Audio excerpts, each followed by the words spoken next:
জামালপুরের শত বছরের ঐতিহ্যবাহী ও জনপ্রিয় খাবার মিল্লি ভাত। অনেকে আবার এটাকে মেন্দা বা মিলানি নামেও ডাকেন, কেউ ডাকেন পিঠালি নামে।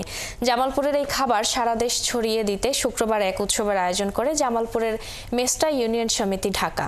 রিয়াজ হোসেনের তথ্য ও ছবিতে প্রতিবেদন। গরু, খাসি অথবা মহিষের মাংস, চালের গুঁড়া, আলু, পেঁয়াজ, রসুন, আদা, জিরা সহ বাহারি রকমের মশলা দিয়ে তৈরি হয় মিল্লি ভাত। শুক্রবার জামালপুরের মেস্টা ইউনিয়ন সমিতি ঢাকার আয়োজনে রূপগঞ্জের সি শেল পার্ক অ্যান্ড রিসর্টে সারাদিন হয়ে গেল এই মিল্লি ভাত উৎসব। উৎসবে রাজধানী সহ বিভিন্ন জেলায় কর্মরত জামালপুরের ৮০০রও বেশি লোকজন অংশ নেন। এই আয়োজনে যুক্ত হয়ে সবাই তাদের নিজেদের ঐতিহ্য তুলে ধরেন।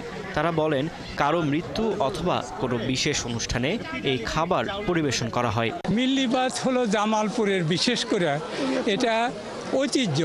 এটা খেতে খুবই মজা, যে খায়নি কখন এটা টেস্টটা বুঝতে পারবে না। সো জামালপুরের ঐতিহ্যবাহী খাবার। অনেক বড় একটা প্রোগ্রাম করা হচ্ছে মিল্লি ভাত অনুষ্ঠানের জন্য, ভালো লাগছে।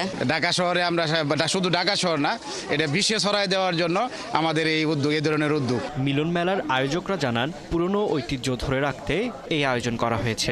আসলে একটু সাশ্রয়ী হওয়ার উদ্দেশ্যেই মনে করেন যে এক ধরনেরই হয়।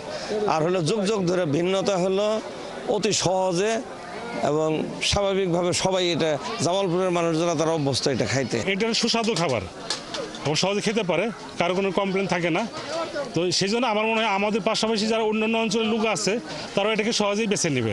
ধারণা করা হয় শত বছরের বেশি সময় ধরে জামালপুরবাসী এই মিল্লি ভাতের ঐতিহ্য লালন করছে। মনোজ্ঞ সাংস্কৃতিক অনুষ্ঠানের মাধ্যমে শেষ হয় এই আয়োজন। ফারদিন নীরব, ৭১।